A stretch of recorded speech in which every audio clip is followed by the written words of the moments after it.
Hello friends, मैं हूं नीतू गुप्ता और आज हम गीता का अपना पहला चैप्टर स्टार्ट करने जा रहे हैं। तो जैसा कि मैंने आपको प्रॉमिस किया था कि मैं गीता का ज्ञान आपको सिंप्लीफाइड लैंग्वेज के अंदर दूंगी, बिना इसको कॉम्प्लिकेटेड किए हुए। तो मैं हर एक वर्ड्स को अलग अलग एक्सप्लेन करने की बजाय सिर्फ उन्हीं वर्सेस को अलग से एक्सप्लेन करूँगी जिनके अंदर समझने की कोई गहरी बात है। बाकी सबको मैं आपको एक स्टोरी की फॉर्म में, ताकि आप आराम से समझ पाएँ, इस तरह से समझाऊंगी। तो जो हमारा फर्स्ट चैप्टर है उसका टॉपिक है अर्जुन का द्वंद। तो ये द्वंद क्या होता है? द्वंद एक ऐसी सिचुएशन होती है जिसमें इंसान का दिमाग दो हिस्सों में बट जाता है। उसको क्या करना चाहिए और क्या नहीं करना चाहिए वो ये समझ नहीं पाता, वो अपनी क्लैरिटी खो देता है, और जब वो ऐसी परिस्थिति के अंदर होता है तो उसके लिए डिसीज़न लेना मुश्किल हो जाता है। और जब तक वो डिसीज़न नहीं लेगा उसके ऊपर एक्शन भी नहीं ले सकता, और बहुत लंबे समय तक वो इंसान उस सिचुएशन को होल्ड भी नहीं कर सकता। तो ये होता है द्वंद, जहाँ आपको एक डिसीज़न तो लेना है पर आपको समझ ही नहीं आ रहा कि आप क्या डिसीज़न लो। तो गीता स्टार्ट होने से पहले अर्जुन इस परिस्थिति में आ गया था जिसकी वजह से कृष्ण ने उसको गीता का ज्ञान दिया। जो एक और मज़े की बात है इसके अंदर वो ये है कि इस द्वंद के अंदर फंसते भी सिर्फ वही लोग हैं जो थोड़े स्पिरिचुअल टाइप के होते हैं, जिनका मन साफ होता है, जो हर तरह से बुराई से बचकर चलना चाहते हैं। दुनिया में ना 3 तरीके के लोग होते हैं। एक वो होते हैं जो कभी भी कोई गलत काम नहीं करना चाहते, जो भगवान को भी मानते हैं, क्रिएशन को भी मानते हैं, जो ये भी मानते हैं कि हम कुछ गलत करेंगे तो वो पलट कर कभी ना कभी हमारे पास ज़रूर आएगा, तो इसलिए वो गलत कामों से बचना चाहते हैं। या कुछ अंदर से उनकी कॉलिंग आती है कि किसी को तकलीफ़ देना, दुख देना, या किसी की चीज़ पर अपनी नज़र रखना, उससे उसका अधिकार छीनना गलत है। तो वो इन सब चीज़ों से अपने आप को बचा कर रखते हैं। दूसरे तरीके के लोग वो होते हैं जिन्हें इन सब से कोई लेना देना नहीं होता। उनका भगवान वो खुद ही होते हैं, उनके लॉज वो खुद ही बनाते हैं, जो उनको सही लगता है उनके हिसाब से वही सृष्टि के नियम है, और जो उनको गलत लगता है वो यूनिवर्सली रॉन्ग है। तीसरे टाइप के लोग वो होते हैं जो इन दोनों के बीच में होते हैं, कभी इधर चले जाते हैं तो कभी इधर चले जाते हैं। इनका धर्म अधर्म सिचुएशन के हिसाब से चेंज हो जाता है। जहाँ इन्हें लगता है ये धर्म का पालन कर सकते हैं ये कर लेते हैं, जहाँ इन्हें लगता है नहीं कर सकते वहाँ ये अपने धर्म को त्याग कर दूसरी कैटेगरी के लोगों के अंदर चुपचाप जाकर शामिल हो जाते हैं। तो अर्जुन जो था वो पहली कैटेगरी का इंसान था, धर्म के बारे में सोचता था, कोई गलत काम नहीं करना चाहता था।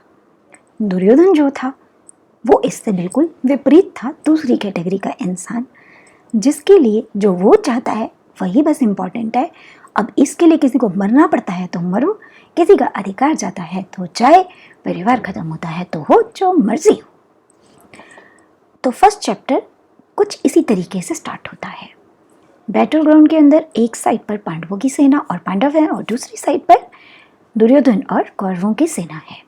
तो ये बात तो हमें पता ही है कि परिवार के सारे लोगों ने दुर्योधन का साथ देना चूज़ किया था, क्योंकि वो कहीं ना कहीं अपने आप को उस राज्य से बंधा हुआ मानते थे जिसका दुर्योधन युवराज था। और पांडवों की तरफ परिवार का कोई भी सदस्य नहीं था, लेकिन वो सारे लोग थे जो कहीं ना कहीं धर्म के पक्ष में खड़े थे। तो इस तरह से दोनों सेनाएं आमने सामने होती हैं। पहले दुर्योधन सामने आता है और दोनों सेनाओं का इंस्पेक्शन करता है। वो सामने शत्रुओं की सेना को भी देखता है कि उसके अंदर कौन कौन है, कौन कौन हमसे लड़ने आया है, और अपनी सेना को भी देखता है कि उसके पास कौन कौन है। तो वो जाकर द्रोणाचार्य को, जो उनका गुरु भी था और जिसके मन में पांडवों के लिए थोड़ा हमेशा सॉफ्ट कॉर्नर रहता था, खासकर अर्जुन के लिए, उनको जाकर सिचुएशन से थोड़ा सा अवगत कराता है कि देखिए, सामने वालों को आप अंडर एस्टिमेट मत करना। पहले उनको थोड़ा सा भड़काता है, क्योंकि वो जब भड़केंगे तो फिर वो और अच्छा अपना परफॉर्मेंस देंगे। तो जब उनकी ईगो थोड़ी सी भड़कती है कि अच्छा, मुझसे भी अच्छा कोई हो सकता है क्या, मेरे आगे कौन टिकेगा, मैंने ही तो सिखाया है इनको सबको, फिर उसके बाद वो कहते हैं लेकिन घबराने की कोई बात नहीं, हमारे पास आप हैं, पितामह हैं, और कर्ण है, अश्वत्थामा है, हमारे यहाँ भी कोई कमी नहीं है। हमारे यहाँ तो आप और पितामह ही अकेले पूरे पांडवों की सेना को ख़त्म कर सकते हैं। तो ये जो कनिंग टाइप के लोग होते हैं ना, ये थोड़े चालाक होते हैं। ये क्या करते हैं, ये पूरा मेक श्योर करते हैं कि दुश्मन की सारी स्ट्रेंथ को ख़त्म कर दिया जाए और अपनी स्ट्रेंथ को बढ़ाया जाए। लेकिन प्रॉब्लम क्या होती है, ये लोग जिस स्ट्रेंथ को देखते हैं ना, वो होती है आउटर स्ट्रेंथ। ये डिपेंड होते हैं बाहर के लोगों पर, समाज पर, पैसे पर, बाहर की पावर्स पर। इसीलिए तो जब दुर्योधन और अर्जुन दोनों कृष्ण से मिलने गए थे, तो दुर्योधन ने तो कृष्ण की नारायणी सेना को मांगा। उसको लगा इतनी बड़ी सेना मिल जाएगी जो इतने अच्छे तरीके से ट्रेन की गई है, तो हमारी तो जीत निश्चित है। हमारी आर्मी जितनी बड़ी होगी, उसके अंदर जितने ज़्यादा लोग होंगे, तो इसका मतलब मैं तो जीत ही जाऊंगा। लेकिन अर्जुन ने ये नहीं मांगा। अर्जुन को अपनी कैपेबिलिटीज़ पर, अपने आप पर और भगवान पर भरोसा था। उसने तो जाकर भगवान को ही मांग लिया। उसने तो कृष्ण से कहा, मुझे नहीं चाहिए आपकी सेना वेना, बस आप मेरे साथ रहो। कृष्ण ने कहा, लेकिन मैं लड़ूंगा नहीं। अर्जुन ने कहा, कोई बात नहीं, आप लड़ना मत, मेरे आप सारथी बन जाना और मुझे मार्गदर्शन देना। तो अर्जुन इतने में सेटिस्फाइड था। जब इंसान अपनी कैपेबिलिटीज़ पर सेटिस्फाइड होता है, उसको अपने आप पर भरोसा होता है और वो बाहर के लोगों पर डिपेंड नहीं होता। एक्चुअली स्ट्रेंथ वही है इंसान की, क्योंकि बाहर के लोग तो कभी भी साथ छोड़ जाएंगे, पर जो हमारे अपने अंदर है, ये हमारा साथ कभी नहीं छोड़ता। तो दुर्योधन ने में ड्रामे करके और जैसे तैसे सबको अपने पक्ष में ले तो लिया था और पूरी कोशिश कर रहा था जहाँ ज़रूरत है उनको थोड़ा फ्यूल देता रहे, ताकि वो भड़के रहें और अच्छे तरीके से लड़ाई लड़ें और किसी भी पॉइंट पर इमोशनल होकर पांडवों के लिए फेवर ना दिखाने लगे। लेकिन उसको इस बात से कोई भी मतलब नहीं था कि मैं जिनसे लड़ रहा हूँ वो मेरे ही परिवार का हिस्सा है, मेरे अपने ही हैं वो। इनको मारकर मैं कौन सा धर्म करने जा रहा हूँ, क्या अच्छा काम करने जा रहा हूँ, और लड़ भी किस चीज़ के लिए रहा हूँ? मात्र एक सिंहासन के लिए, कुछ पैसे के लिए? क्या ये पैसा इतना बड़ा है कि इसके लिए मैं बुराई करूँ? दुर्योधन के मन में ये वाले थॉट्स एक बार भी नहीं आए। तो ये जो इस टाइप के लोग होते हैं, इनके अंदर ये वाले सारे थॉट्स नहीं आते। ये सब बातें सिर्फ दूसरे टाइप के लोगों के अंदर ही आती हैं। जब मेरी ज़िंदगी में ये द्वंद्व आया था और मैं इस मोड़ पर खड़ी थी जहाँ पर अर्जुन खड़ा है, तो उस समय पर जो मेरे अपोजिशन में इंसान था वो भी यही सब काम कर रहा था। ही वॉज मेकिंग श्योर कि मेरी कोई भी स्ट्रेंथ मेरे पास रहनी नहीं चाहिए।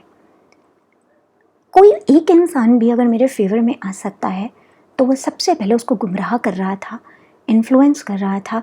अब जो हो जाए बढ़िया, और लकीली हो ही गए थे सारे लोग, क्योंकि ये भी हमारे अपने अंदर के संस्कार होते हैं। हर इंसान के पास उसकी चॉइस होती है कि वो क्या चूज़ करता है, और जो वो चूज़ करता है वही फिर उसकी डेस्टिनी बन जाती है। तो जब दुर्योधन ने अपनी पूरी सेना देख ली, भीष्म पितामह को और सबको बता दिया कि आप फिक्र मत करना, हमारे पास तो इतनी बड़ी सेना है, इनके तो मुट्ठी भर लोग हैं, कितनी देर टिकेंगे हमारे सामने। ये दुर्योधन की अज्ञानता थी जो अपनी पावर को उन सैनिकों में और उन योद्धाओं में ढूंढ रहा था। हर अहंकारी इंसान ऐसा ही सोचता है कि मेरे सामने कोई नहीं टिक सकता। अब दूसरी तरफ था अर्जुन, उसके भी अंदर बहुत कुछ चल रहा था।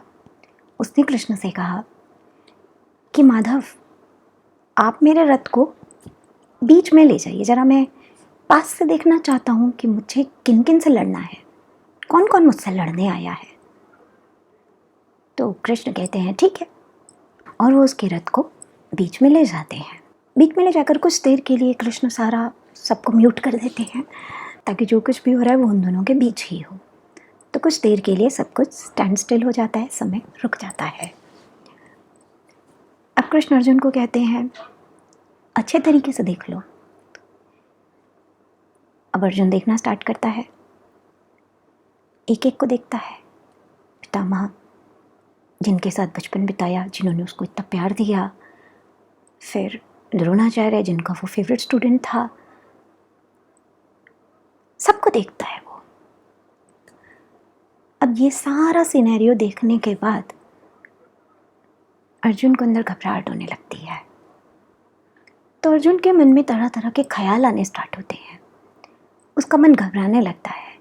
कभी उसका मन कहता है ये क्या करने जा रहा है तू, अपनों से लड़ेगा, ये तो सब तेरे अपने हैं, कितना प्यार किया इन्होंने तुझे, तेरी परवरिश की, तुझे कितना कुछ दिया इन्होंने, तुझे इस लायक बनाया इन्होंने कि तू ज़िंदगी में कुछ कर पाए, और तू इन्हीं मारने जा रहा है।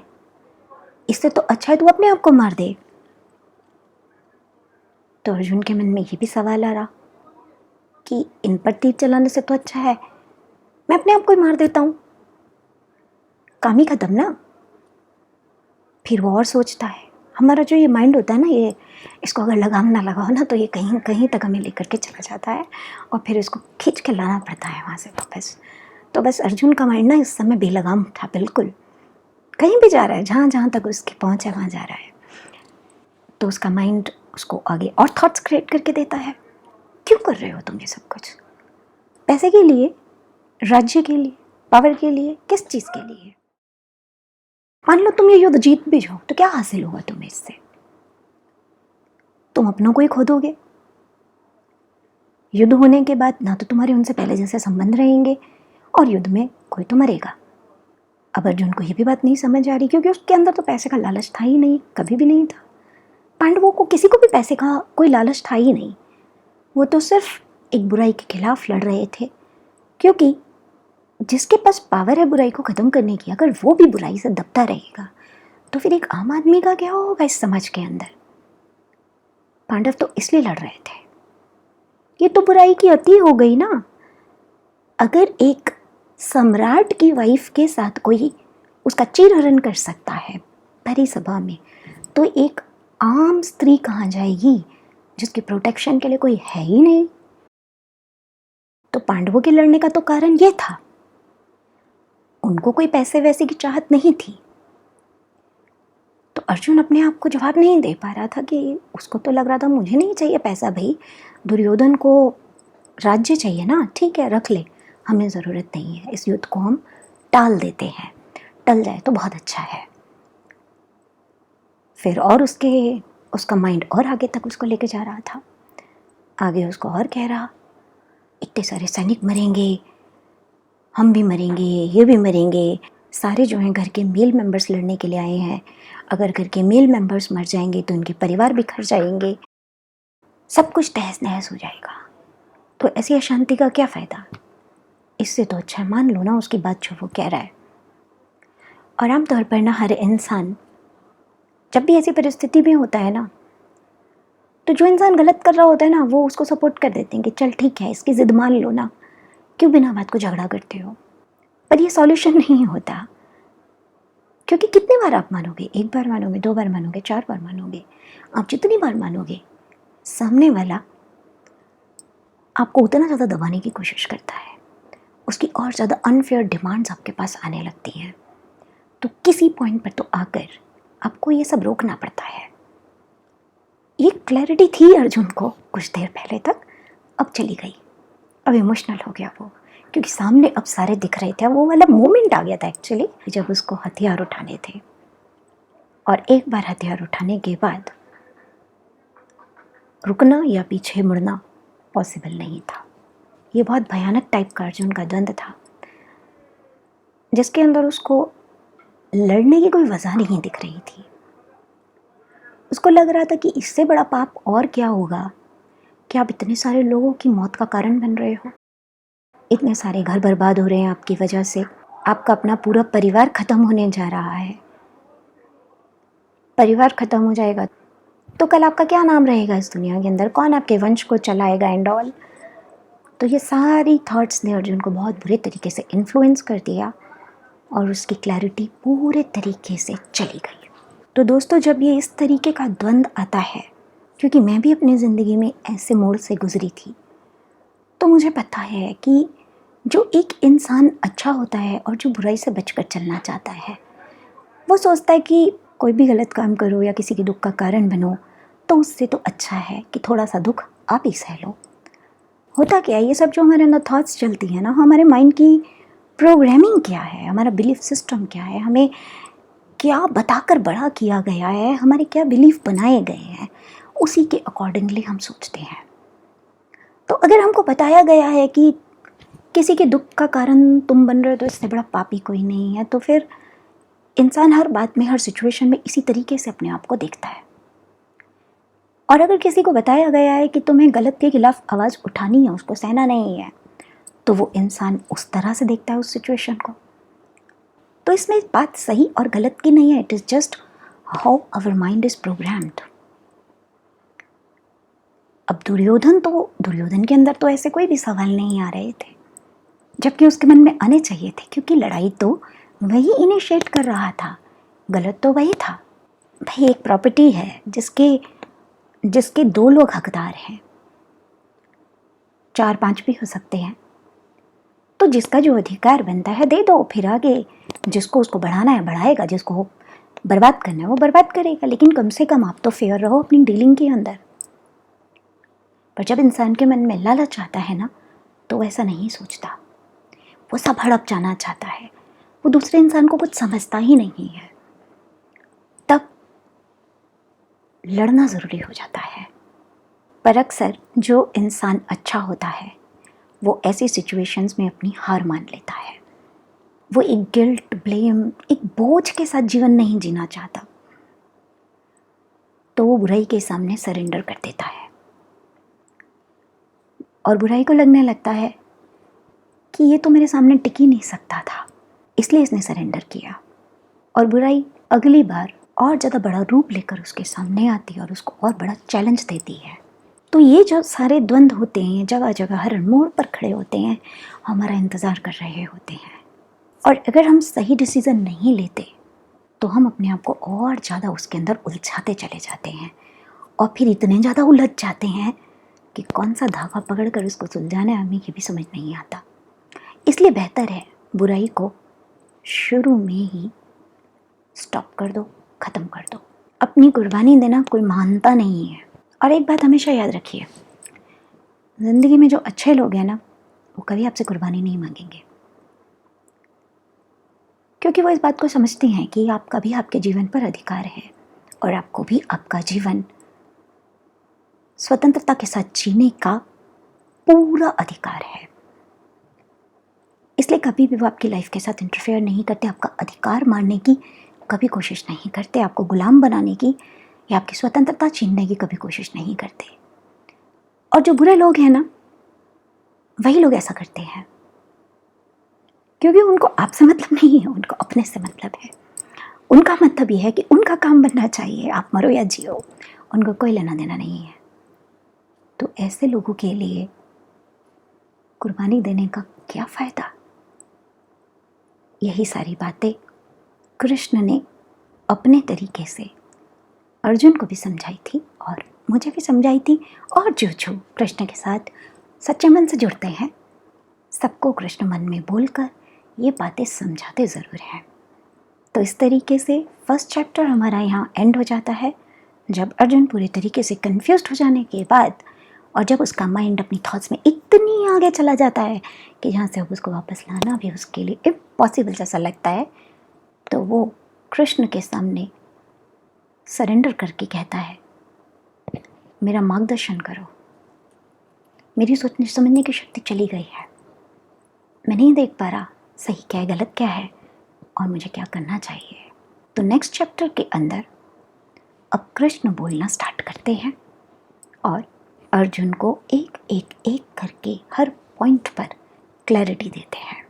तो आज के लिए इतना ही। अगर आप तक अपने नोटिफिकेशन बेल को प्रेस नहीं किया है तो प्लीज़ कर दीजिए, क्योंकि ये वीडियो सीक्वेंस में बनती जाएंगी और हो सकता है फिर आप इन्हें मिस कर दें। अगर आप नोटिफिकेशन बेल को प्रेस करेंगे तो आपके पास नोटिफिकेशन आएगा और जब भी आप फ्री हो उस समय पर आप ये वीडियोस देख सकते हैं। तो मिलते हैं नेक्स्ट टाइम, तब तक के लिए जय श्री कृष्णा।